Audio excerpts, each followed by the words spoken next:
the head of the Department for Jewish Peoplehood, and Mrs. Lilach Manor for their help in crucial moments. I'd like to thank everyone who has worked behind the scenes to ensure the success of this conference. They are there. Rafi, tarimu yad. Thank you. Finally, and particularly to Mrs. Lisa Shaulov, who is outside and all of you are familiar with her now, the Office Director of the Research and Evaluation Authority, who endured all the complex demands from so many people and bravely survived them towards the realization of this conference. I wish to thank the presenters of this conference. Some of them will join us later for the contribution and interest in this conference. My hope is that the various sessions will be interesting and inspiring. So thank you. I'll go right to the point. I am very, very happy and delighted to invite Professor Marwan Doueiri.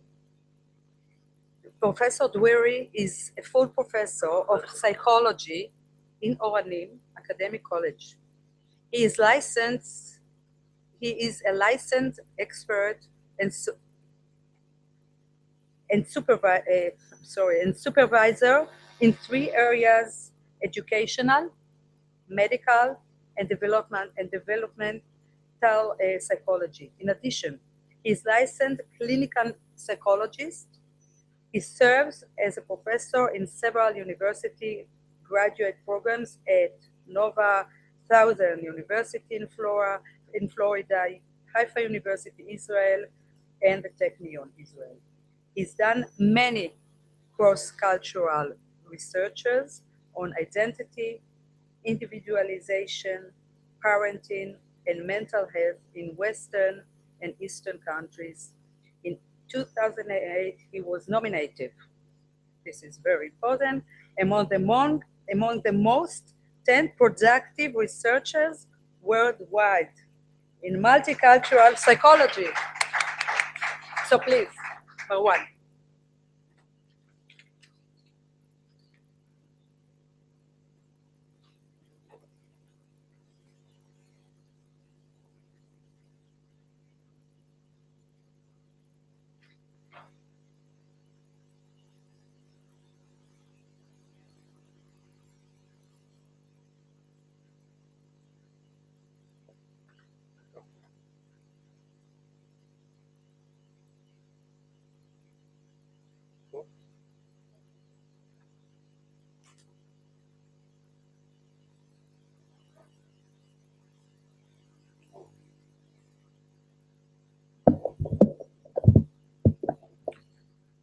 Good morning.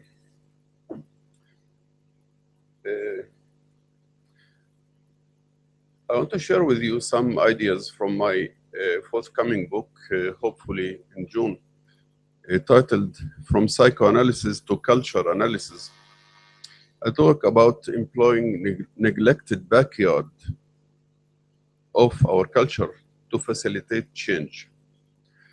This conference is about backyards, and I want to claim that psychology, especially clinical psychology, is the science to understand and analyze backyards, especially personal backyards. Because we always deal with unconscious. Unconscious concept is central in psychology.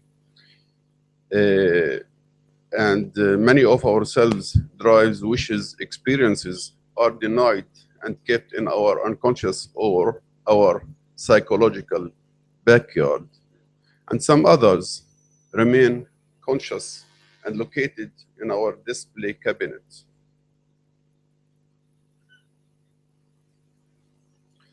If I want to start with psychoanalysis, we may claim that symptoms such as anxiety, depression, and hysteria, or psychosomatic symptoms, are generated because of extreme repression of forbidden sexual and aggressive drives. This notion is not exclusive to psychoanalysis, but also to other psychological theories. if we go to the humanistic or existential psychotherapies, they claim the same, that much of our selves are rejected and kept in our personal backyard, and that's why we may have some kind of symptoms such as anxiety or any other symptoms.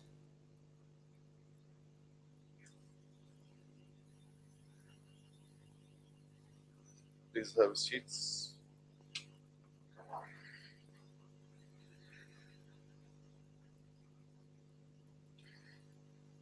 If you want to understand psychological disorders in terms of backyards,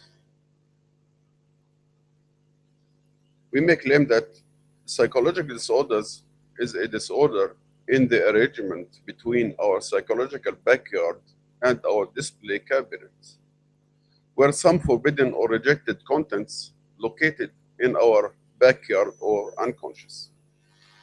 Forbidden or rejected by whom? By two sources. One source is internal, which is our superego or our beliefs or values, and the other source is external, which is our family or society. Psychotherapy attempts to restore the order between our backyard and our display cabinet. Most psychotherapies aim to bring forward to the client awareness some neglected contents from the client's unconscious or backyard and help the client to express these contents in social behavior. This is the major idea of most of the Western psychotherapies. You can see it like this. Psychotherapy brings some rejected or repressed contents, and then these contents are expressed in our behavior instead to be expressed indirectly in symptoms. Behind this approach, there are some basic assumptions that are not true for all of the cultures, but they may be true or almost true in the Western individualistic societies. One assumption is that adults are independent or autonomous entities. The other assumption is that adults directed by intrapsychic structures and processes, which we call personality, that explains behavior and symptoms. These assumptions are not true in many collective cultures in the East or South, like Asia, Africa, or Latin America. In order to understand cultures, one way to understand the differences is the continuum between individualism and collectivism. Individualism was emerged in the last 2 or 3 centuries in Europe and North America, and it came as a result of establishing states for the citizens. When the citizens have a state that cares for their needs, they became independent, and the self became independent and autonomous.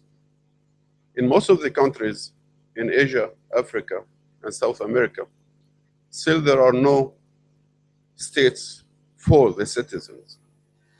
So the citizens rely in their survival on their families or tribes, and they maintain kind of interdependence between the individual and the family.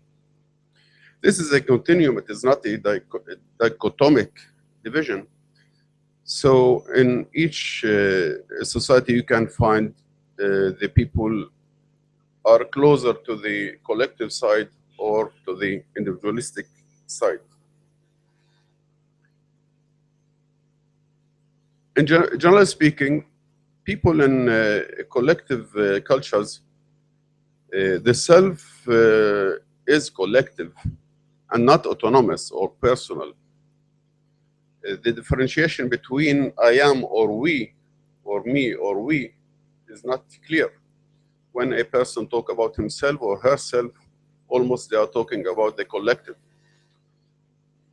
Behaviors and symptoms are better explained by norms and social rules than internal personality structures such as self, ego, or superego. The harmony in these societies, the harmony of the collective overrides precedes the actualization and personal self-actualization and personal choices.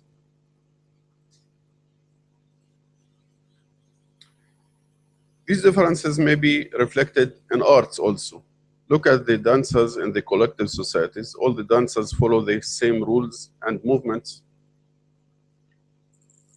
Look at the dancers on the left, the individualistic society. Each dancer has different shape.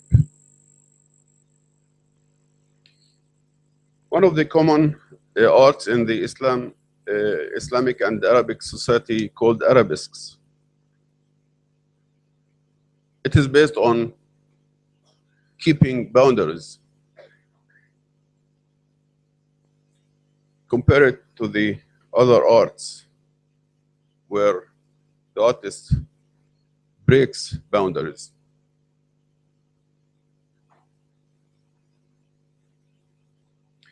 Paul Pedersen, one of the leading figures in cross-cultural counseling, he claimed in the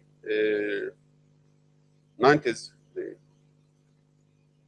previous century, that culture is a fourth force in psychology, after psychoanalysis, which bring to our attention the role of the unconscious drives, and behavioral cognitive, which bring to our attention the importance of reinforcements, punishments, and also inner thoughts. And after the humanistic existentialistic approach, which brought to our attention the role of the self and the free will. I took this idea of Pedersen one step further and claimed that culture is an overarching factor. It is not only fourth force, but overarching, and it colors the unconscious, and it colors the reinforcements and inner thoughts and the self. All of the three previous factors are influenced by the culture. Culture is the air where we breathe. We are not aware enough to its importance until we miss it.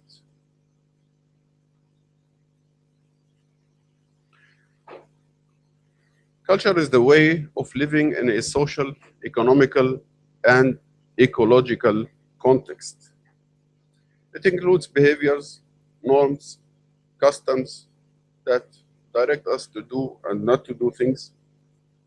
It includes values, beliefs, and styles of thoughts that direct people to understand events and to cope and survive. It is dynamic and changing. This is very important to understand. No culture is static. It interacts with the social context, influenced by it, and influencing it. It is maintained generations after the social context has been changed. For instance, think about the value of hospitality. It was necessary before the modern transportation, restaurants, and hotels, but it kept and maintained in many modern societies. Cultural influences the self, the personality, and influenced by it.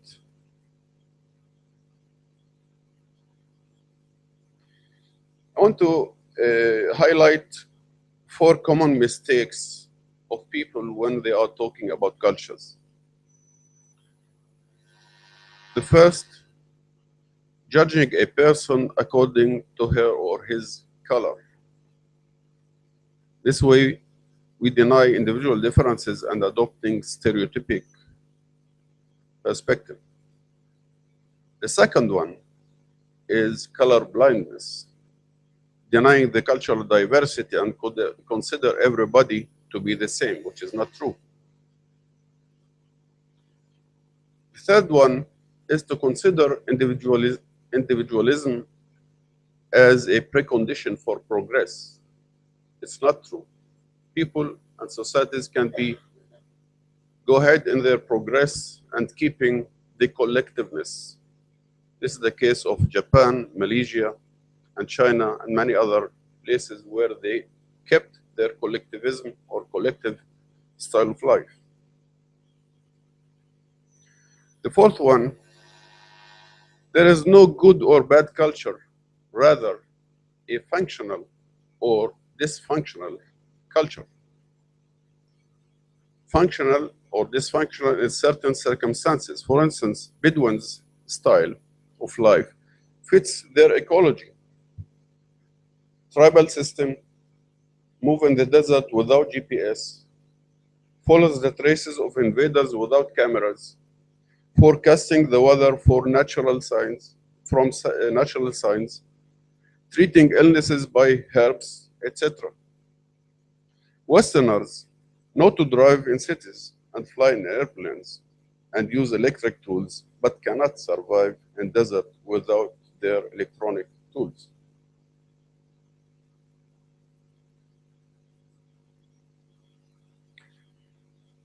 Back to psychotherapy. Psychotherapy aims to bring unconscious contents to consciousness and facilitate self-actualization.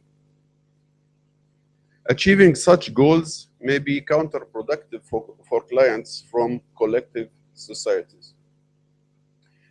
It may turn a minor intrapsychic conflict to intrafamilial one where the clients are the weak parties. Think about an Arab woman that came to therapy because of any symptom, anxiety or psychosomatic symptom. And in therapy, she became aware about her sexuality and about her aggression toward her parents or toward her husband. Almost she cannot fulfill or actualize any of these content that became conscious to her. So mostly she may be left with an open wound. You can see it here. Collision. Yeah.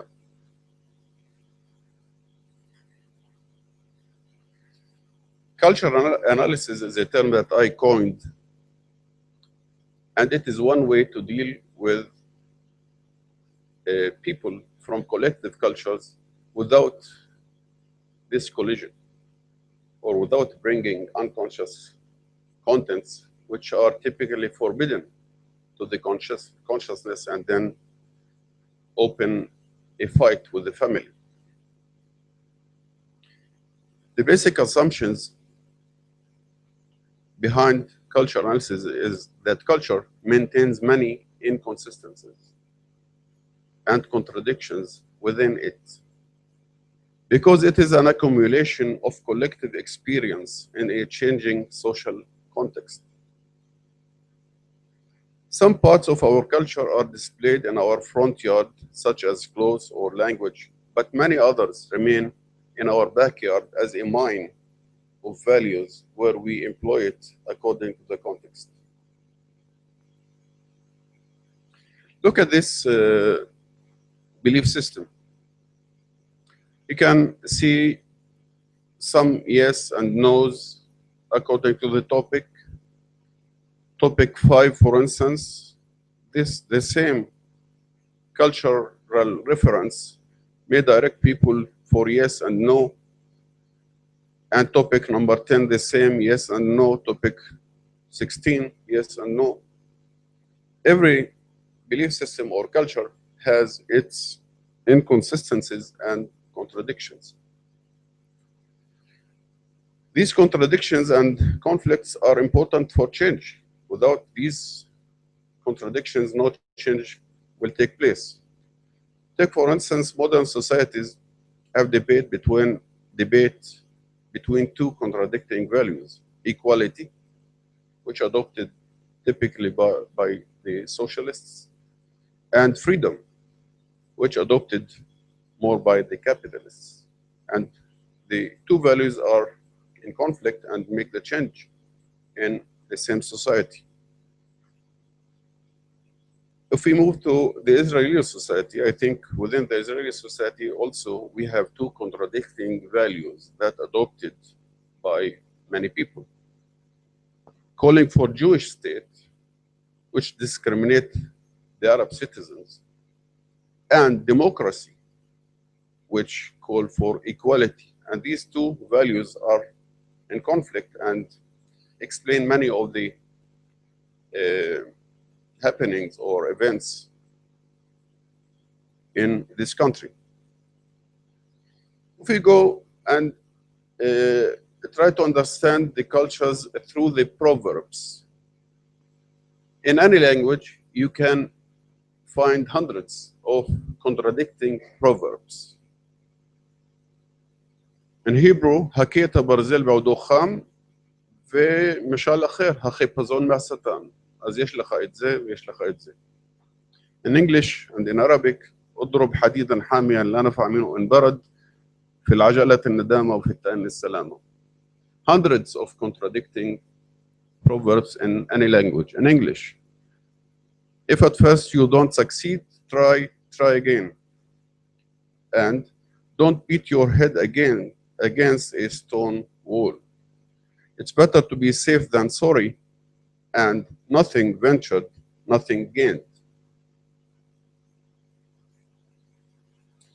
If we go to the Bible, again you can find hundreds of contradicting verses.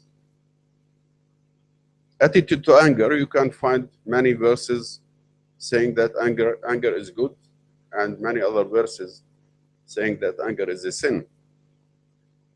Is God merciful or vengeful? You can find it merciful and vengeful. Do sacrifices take away sins? Yes and no. The same you can find in the Quran. How merciful is Allah? You can find verses saying that He is merciful or not merciful. Who is responsible for bad actions? God or man? You can find sometimes God, sometimes man, and so on.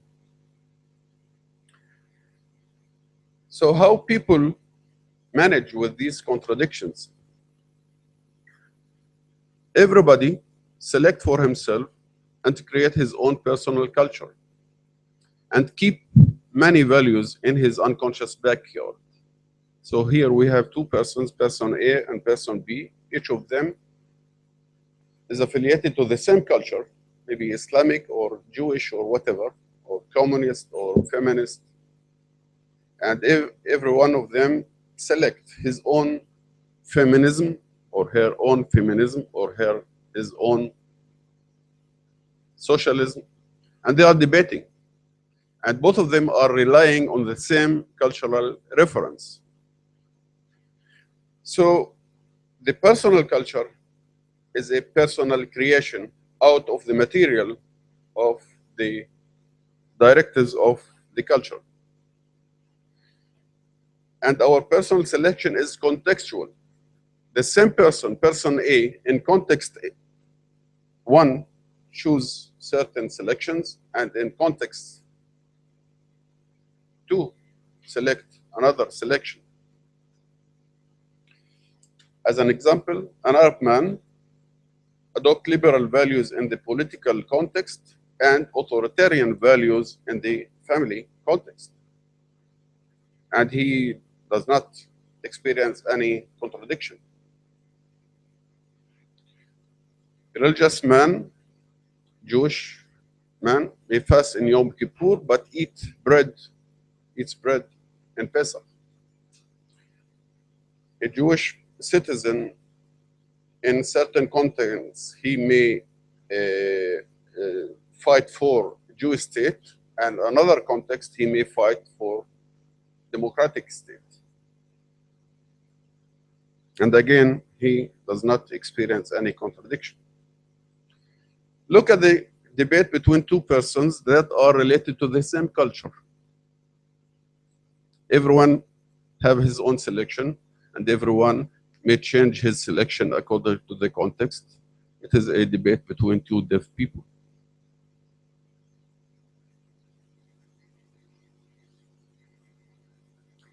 Okay, our culture could be backyard that contains a neglected items or a store of resources that we may use in certain circumstances. Back to culture analysis that I suggest as an alternative for psychoanalysis. Based on the inconsistencies within each culture, and in order to avoid the shortcomings of psychoanalysis and humanistic and cognitive psychotherapy, cultural analysis is suggested in order to avoid the collision between the changes of the client and his social environment. So instead of revealing unconscious forbidden contents and generating resistance and intrafamilial confrontation, in cultural analysis, we reveal neglected values from within the client's belief system to facilitate change. Okay.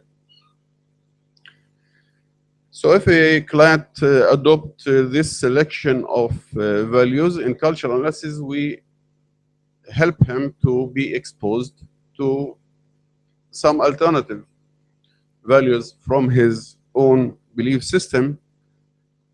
And when he adopts different values, change can take place, not in the values only, but also in his emotions and behavior and interpersonal behavior. So instead of having this collision, the change will be like this now.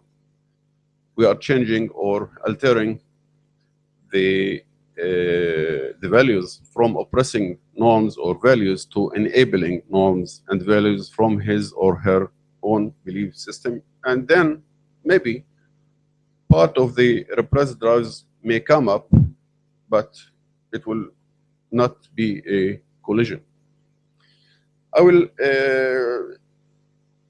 talk about 2 or 3 examples just to make it more clear, and then I will close. It is a case of cultural analysis with a person with repressed anger. He's a 40 years old medical doctor with depression, come to therapy after a heart attack. From his story, it became clear that he followed literally the Jesus sayings, love your enemies and turn the other cheek. Imagine yourself living literally according to these directives. He was oppressed by everybody, including his wife and colleagues, and was unable to defend himself because of these directives. So it was necessary to make him aware that Jesus himself, many times, many occasions, become angry and allow some anger to himself. So in many verses, Jesus expressed anger when he cleared the temple of the money changers and animal sellers. After becoming aware of this side, he started to work on himself and allow some kind of anger and defend himself against people who oppressed him, his wife, and others.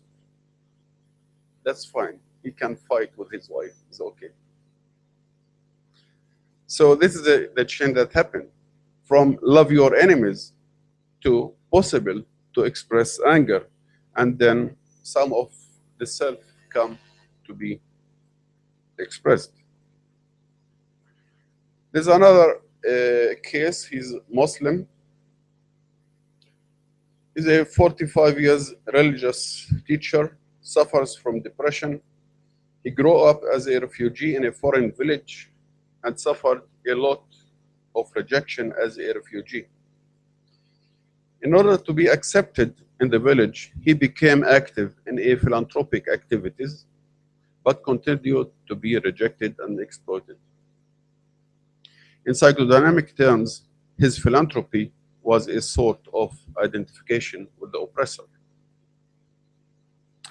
He explained his behavior as a kind of charity, following one of the central Islamic values of charity. Before psychotherapy, he rejected all the advices from his family and friends to cease his philanthropy because it negates one of the Islamic teaching.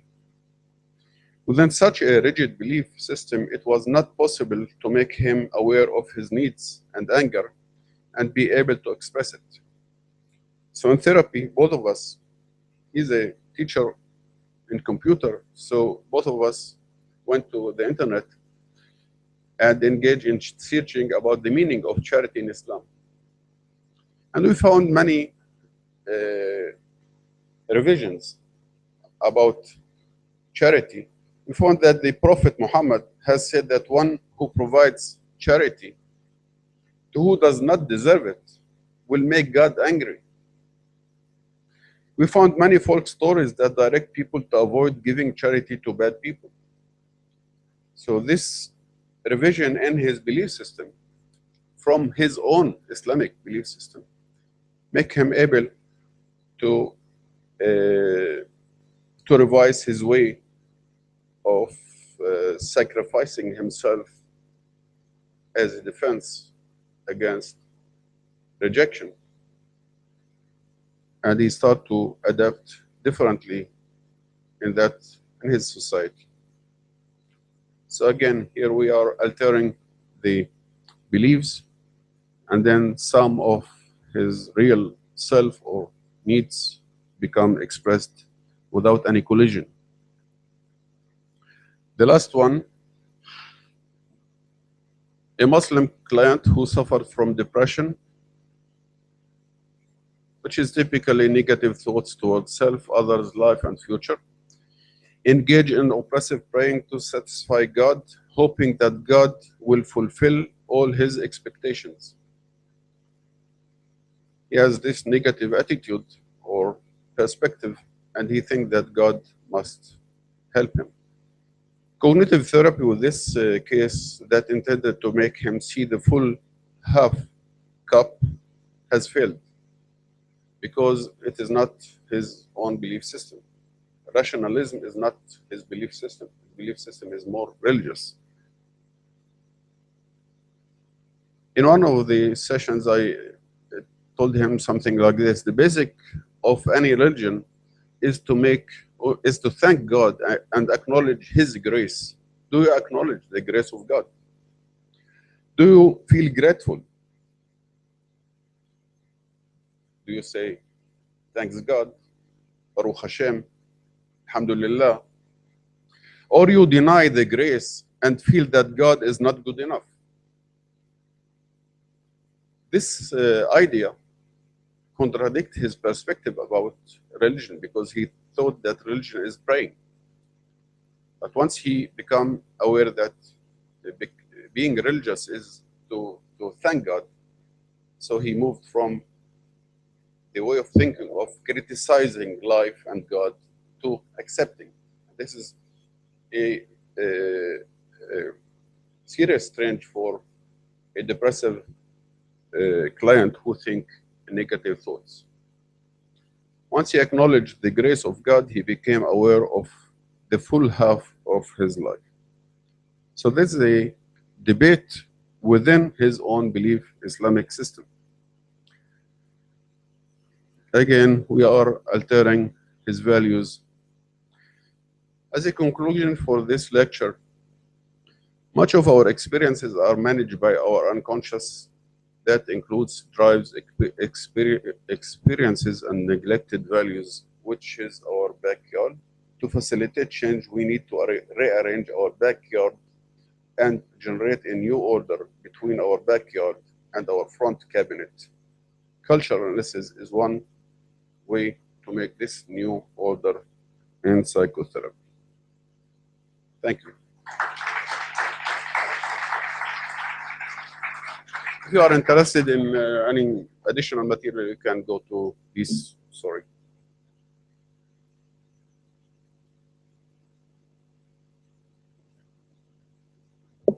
Thank you, Marwan. We have only a few minutes for a couple of questions. Sure, Anat.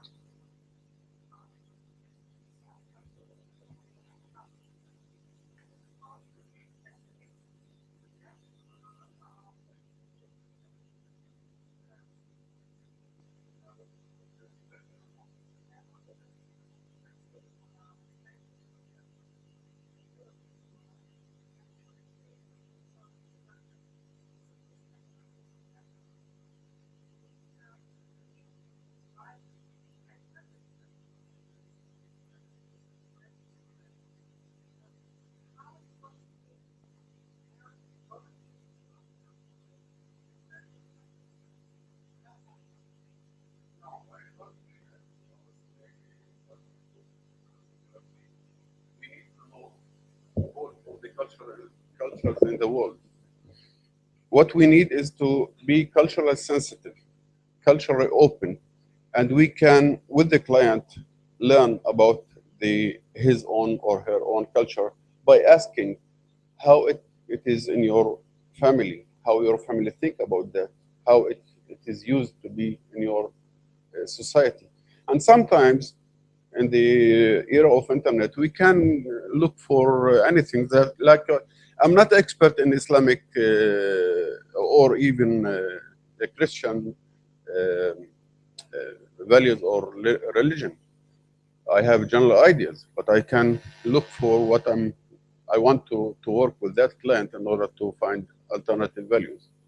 So culturally sensitivity is to be open to think or rethink the way the client thinks. Yeah.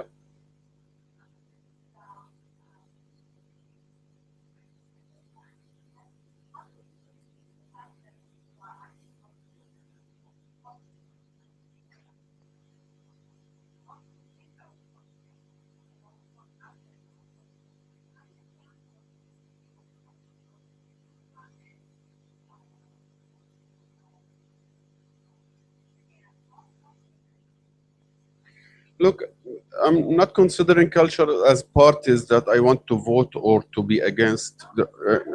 Yeah, no, I understand that.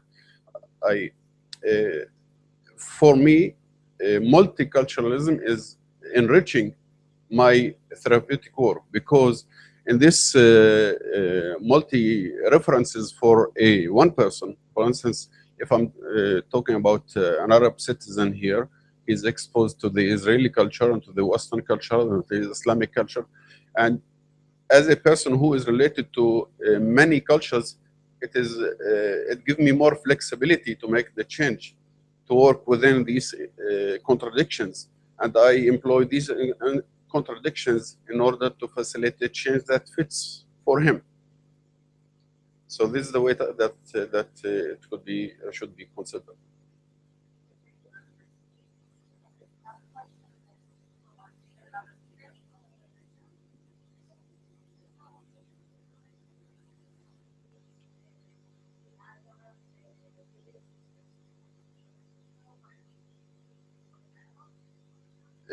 The word debating.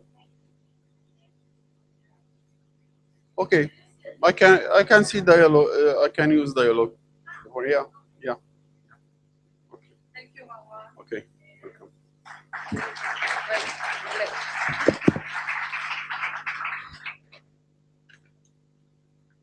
I would like to invite my colleague and friend, Dr. Michal Razer. Michal is senior lecturer in graduate faculty and head of the MED program in inclusive education and head of the Shaveh Center, which she will talk about it later, Oranim Center for Equity and Inclusion in Education. She has published extensively on research in the area of inclusive education and in-service educators training for inclusion. Dr. Razer has over 20 years of experience in educational, therapeutic interventions in educational systems and in developing interventions programs for generating social inclusion in education. And what is, if not that, what is more relevant to our conference today? I just want to apologize. We might had some misunderstanding, Michal and me, and Michal prepared her lecture in Hebrew. However, she will talk in English. She's expert in English as well, and she'll manage. So just be patient, and sorry, but she'll manage, I'm sure. So thank you, Michal. Please come. Okay.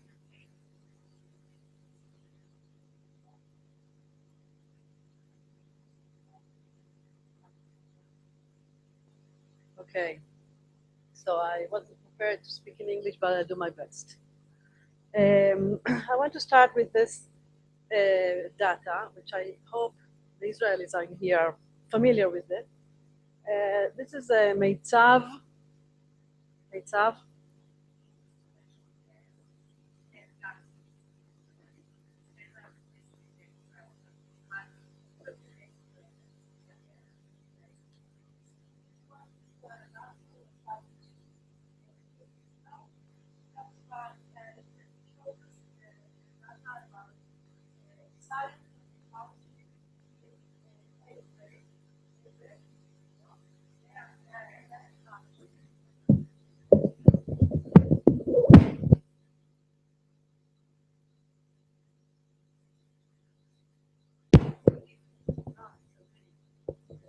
Okay.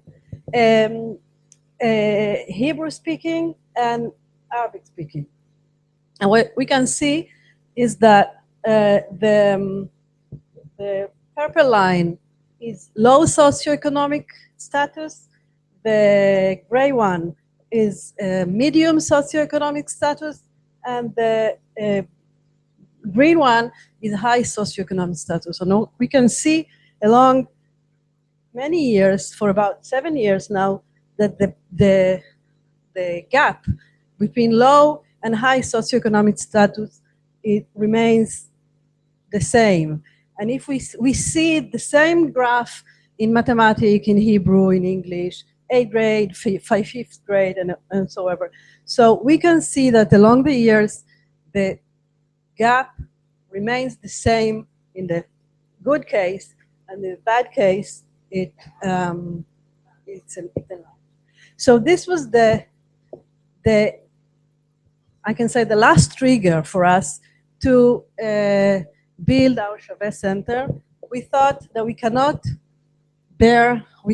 stand this data. We cannot live knowing that this is what happened here. You can see the difference between the Arab and the Jewish population. Also a very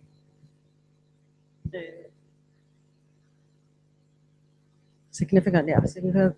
Okay, so we built our center, Shaveh Center. It's for inclusion in education. We really want to fight this phenomena or whatever. And what I want to claim today is that we as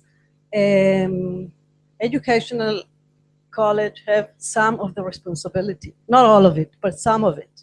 And some of it is on us. And we have to really look inside ourselves very deep and say and understand what is our contribution to this situation, which is going for a long, long time.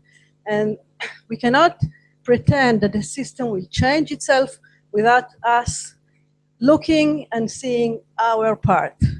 And I want to suggest some thought about what is our part.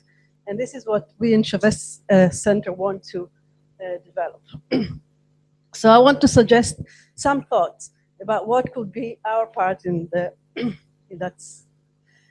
Okay, the first, I wasn't sure I want to bring this graph today because it's a half-baked. It's in the middle of a research that we are doing. It's in the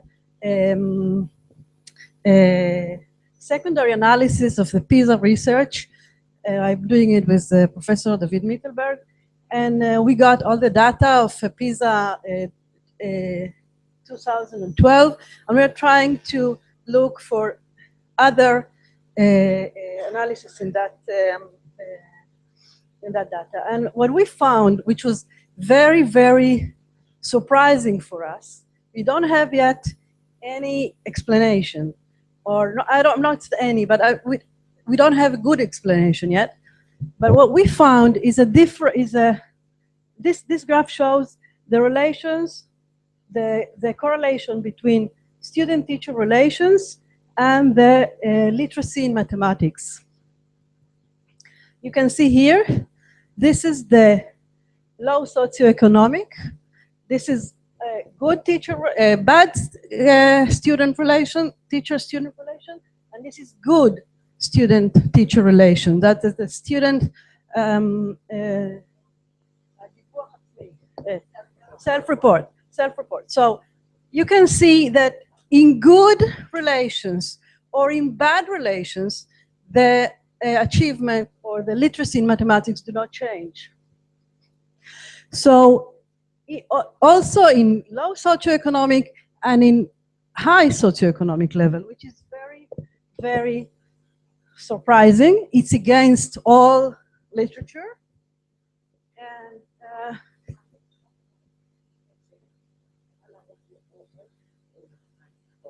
oh, יופי. מצוין, אוקיי, thank you. למה לך זה עובד ולי לא? אוקיי. So, this is low teacher-student relations, this is high student-teacher relations, and the achievement or the literacy do not change. This is a very, I said it's against literature, and it's against what we know from other PISA countries, and we really start thinking about what is the impact that teachers in Israel have on student development, or student, even academic development. And what the starting of thinking, we have a real start, a very first idea is the impact is very low. And we think that what that means is that when we train teachers, we really need to focus on the relation, the teacher, focus on teacher-student relations, and we'll talk about later again.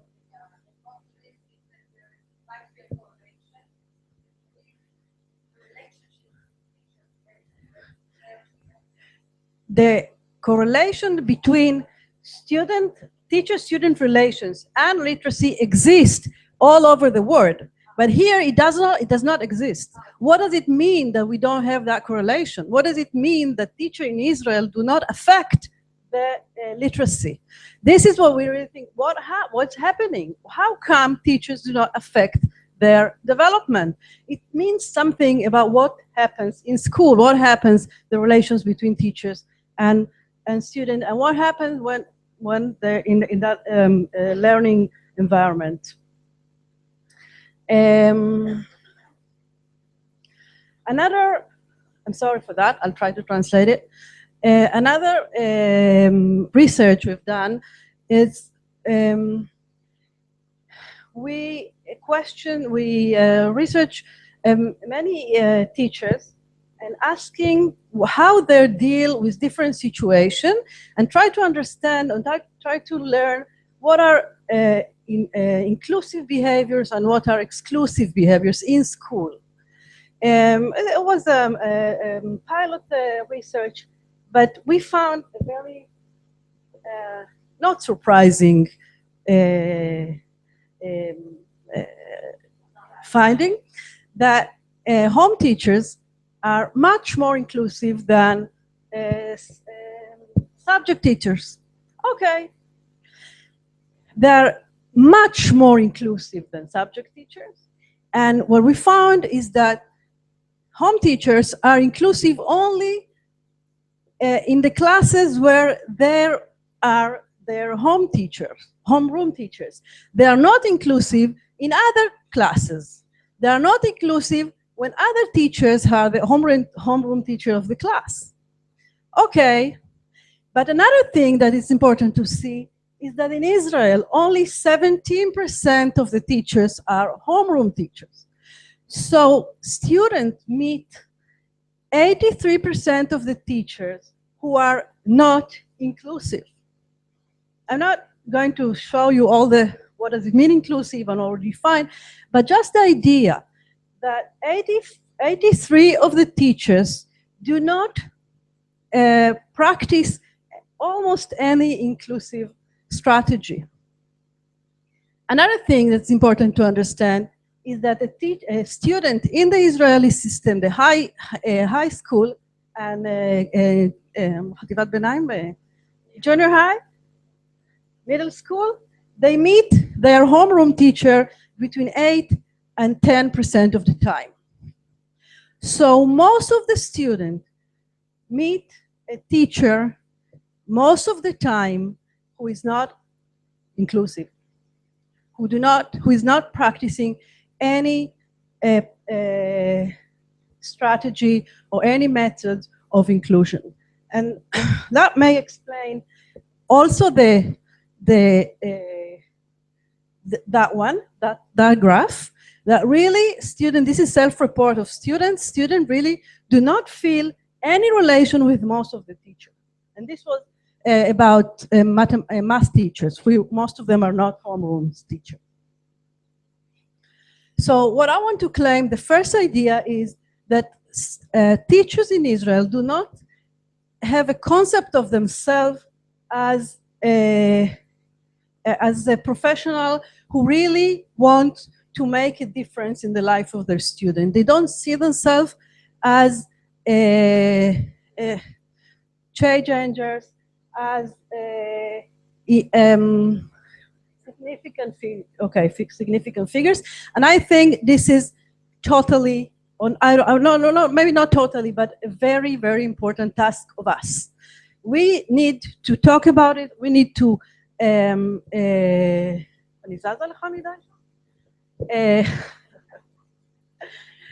this needs to be one of our most important issues in teacher training. Okay, another point I want to make is what I called a pseudo-inclusion. Schools have two main approaches to say or to calm their conscious matzpun, to say, okay, we are very inclusive.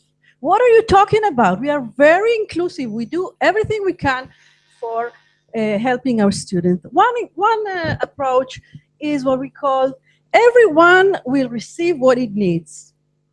We have a very, very segregated system. Streaming, grouping. Okay, we have הקבצה ג', group C, group B, group A. Students are grouped to that classes depend on their okay, I didn't want to say level. It's level. לכאורה. Yes, but really what we can see is in the level of each of the grade depends very much on their ethnic background. Students of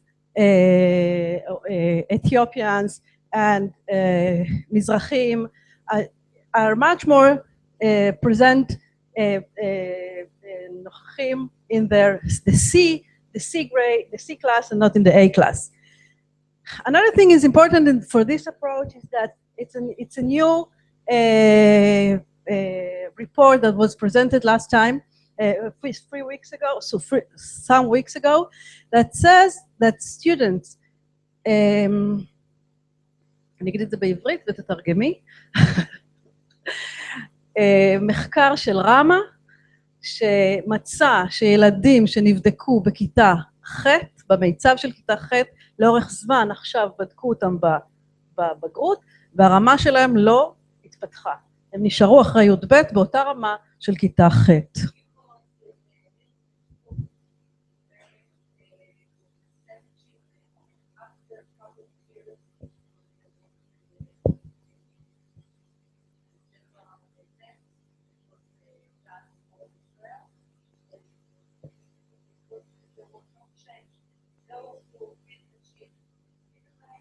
Did not achieve in 12th grade. Okay, so all this method that we use is for us, as I see, it's a segregative method. It's a mean. It's done for immune and classification, and do not really help students to develop. The second approach that school uses is let's give him a chance. He wants to study in a high level. Okay, let him sit there. He can sit in the class. No problem. But what happens is that the school really pretend the student will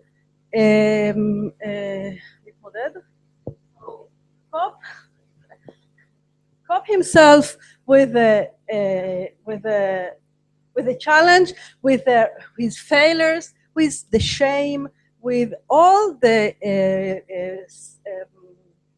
emotional situation that really means to him to sit in a class where he the possibility for him to really have a success there, it's low, and he needs to cope himself with all the meaning, academic meaning and emotional meaning of that situation. And also, so the both are not very successful. Okay. The third one that we want to develop here, we really want the teaching to be part of the therapeutic subjects. We think, and I'll go, אריץ את זה קצת קדימה.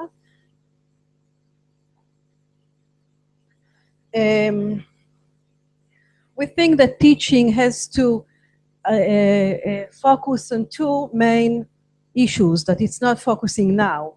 One is clinical aspect. Teachers really need to understand a little of what Marwan said before, understand much more about the personal development and social development of a student. And another very important aspect is the multicultural aspect. And what does it mean to work in a class with a multicultural students? In a class which are very, very diverse cultures. I want to show you an example of the city of Haifa. City of Haifa has made a very important change in the last 10 years. What you can see here, it's the dropout from,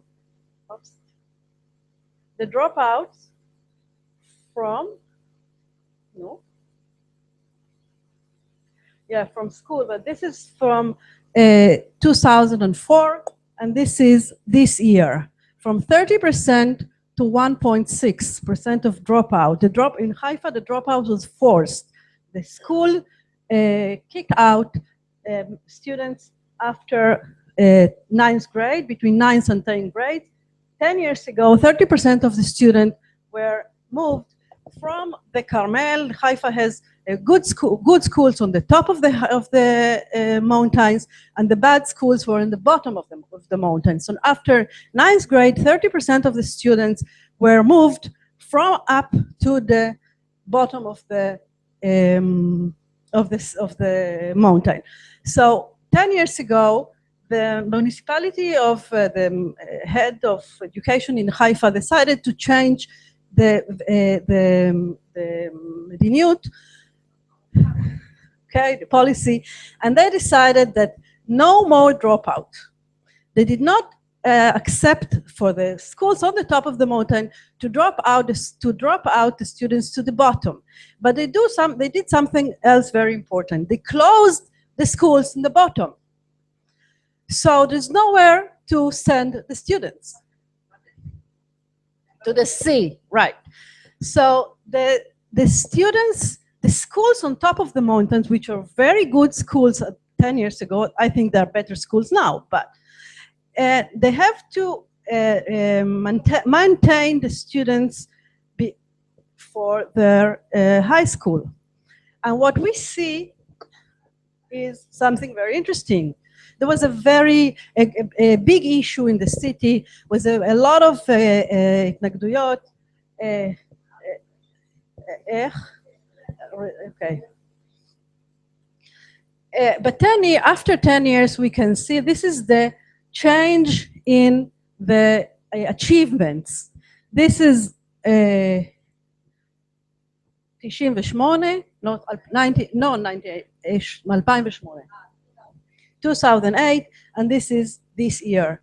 So we see that even though the good schools on the top had to maintain, absorb all the students from the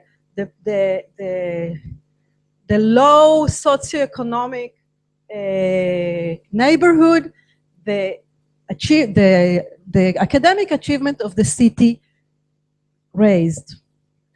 And that's what we say, that whenever a school is more inclusive, their achievements are growing up. Okay. The methods were changed. That's what we came to, that we made a lot of training to the teachers on that top mountain schools. We worked with them for about 3 or 4 years to really help them be inclusive, really help them, what I said before, a clinical thinking, what we said, clinical teaching maybe. How do we accept children from the low socioeconomic level, and from a very different neighborhood or very different culture that the school. So the teacher received a lot of training, and but was a combination between a massive training and a change in policy of the city. Okay.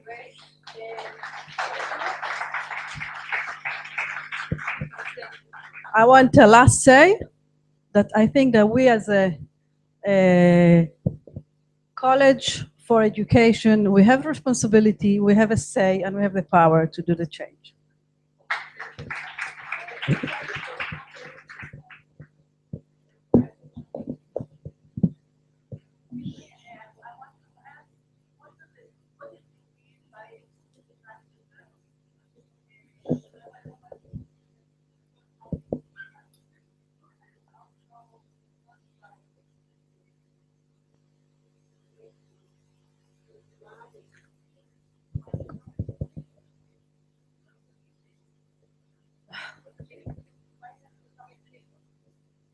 Okay, the first one was, what is inclusive teaching, inclusive practice?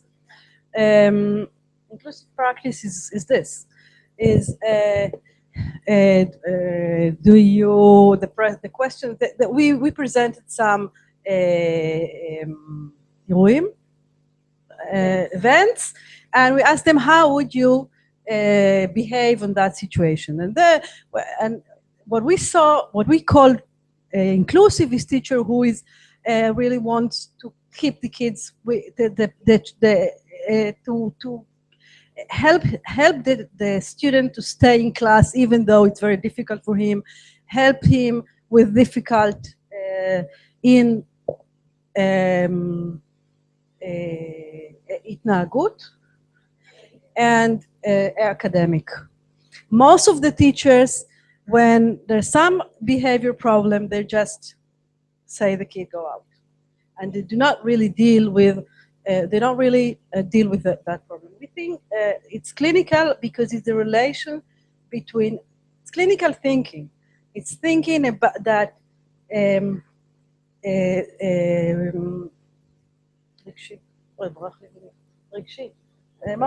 emotional development is very connected to academic development.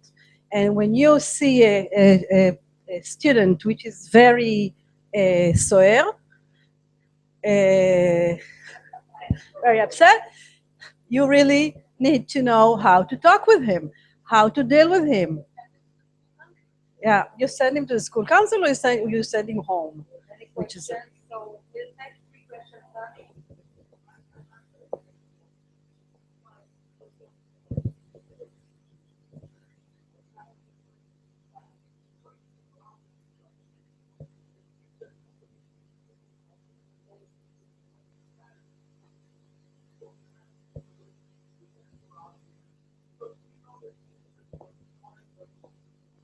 I know.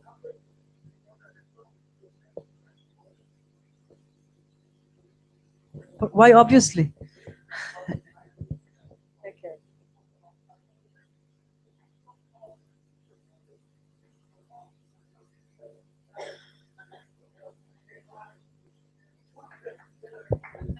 No, I agree. Okay.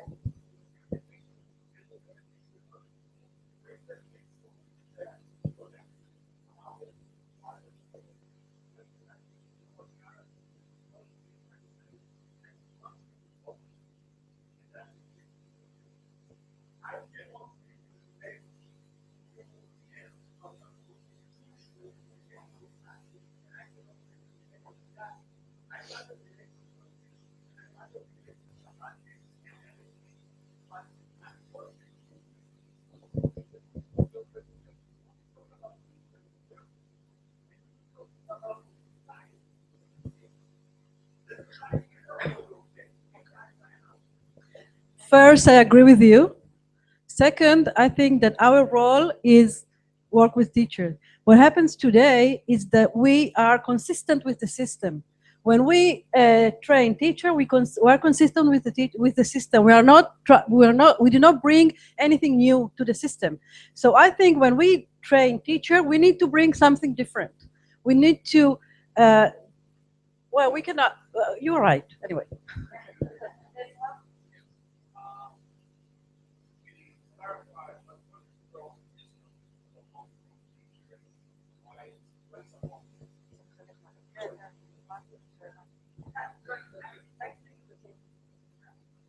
Okay, a homeroom teacher, there's a different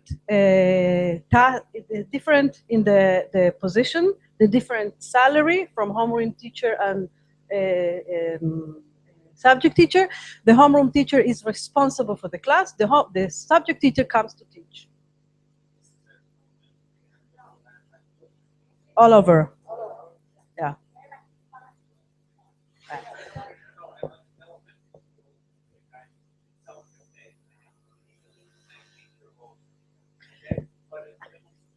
Yes.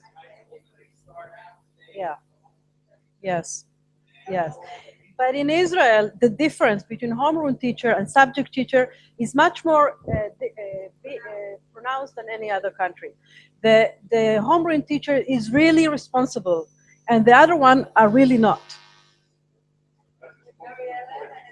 For education, for everything. They're responsible for everything in the class, for relations with the parents, for the academic achievement, for everything.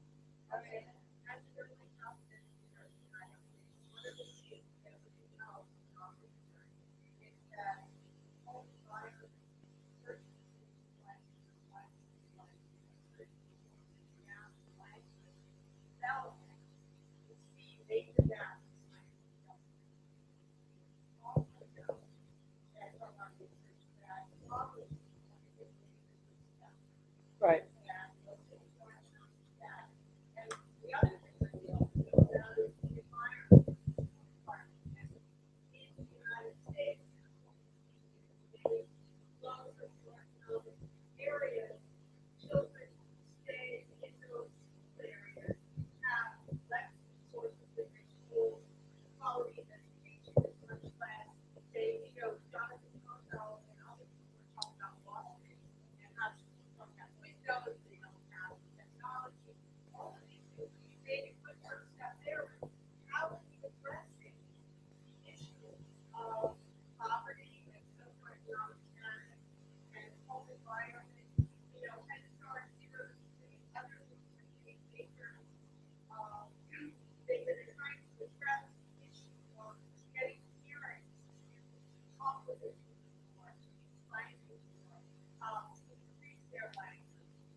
No, we did not. But we only, our research only high school and middle school. But we think that most of the task is of the schools. No, we don't want to teach teachers how to work with the parents. We want to teach the teachers how to work with the student when they get them with that big gaps or grade gaps that that we see. And what we can see in PISA 209 and 212 is that many countries have break the equation between socioeconomic status and achievements, and what in high schools. And since some countries have done that, we think we can do it. We can also do it, but we are not working with the early ages. We do not.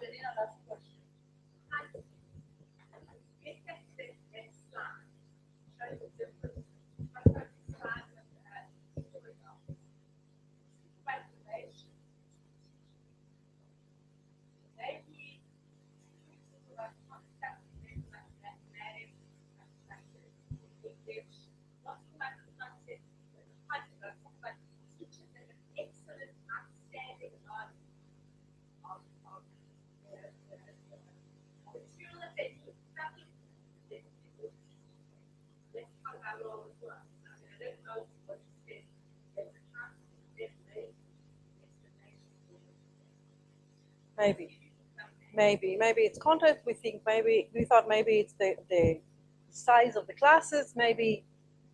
Okay. Thank you very much. Thank you,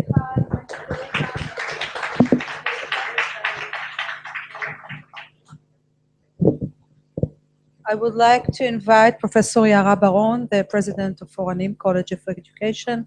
Please.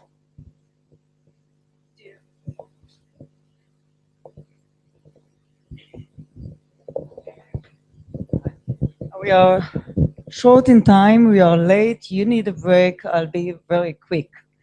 I always talk after the keynote speakers, since first of all, I would like to hear what they have to say. And I remember when I was a student at the university and our president or dean would only come to welcome the audience and never stay for the lecture. I couldn't understand it. I mean, that's the best part of your day. You're going to enjoy yourself and learn something new. So I always prefer to learn something new and then to say my remarks. And I did learn much. Also yesterday, we had the marvelous lecture of Ezra, thank you.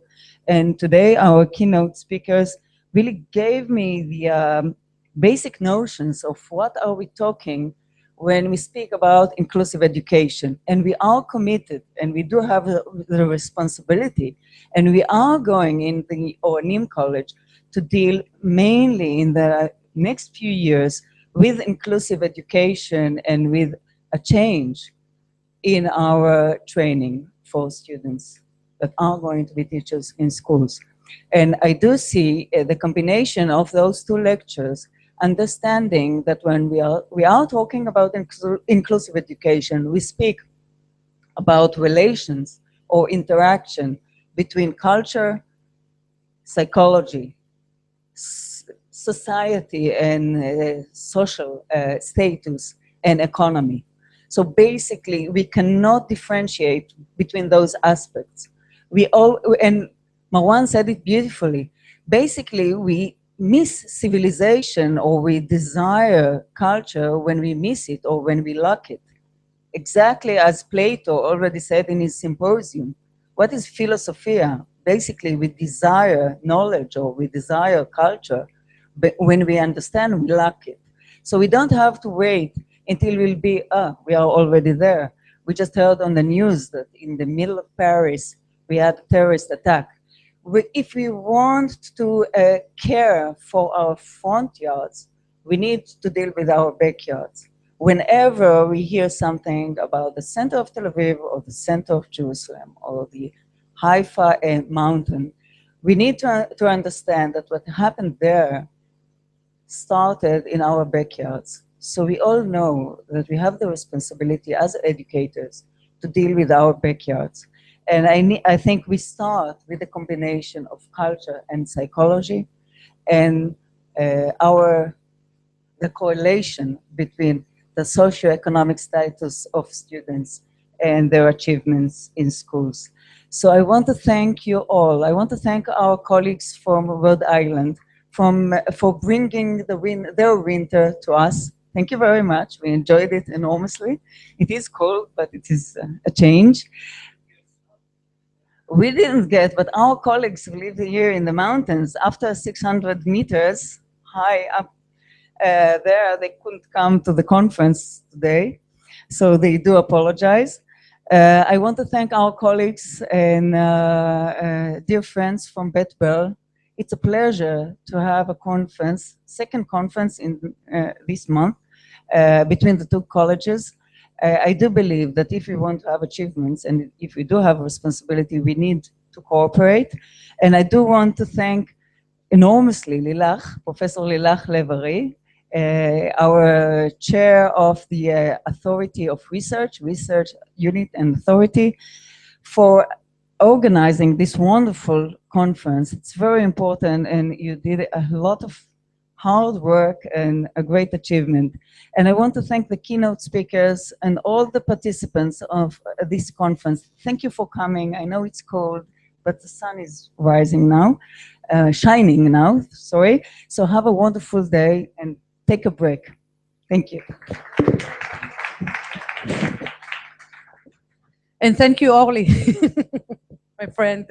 Just a minute. We'll give up on the break, but you can grab something to drink and eat and go directly, please. There are 5 sessions on the second floor. All of them are the second floor. Go with the stairs, 2 stairs down, and you'll be there. Thank you. Good luck.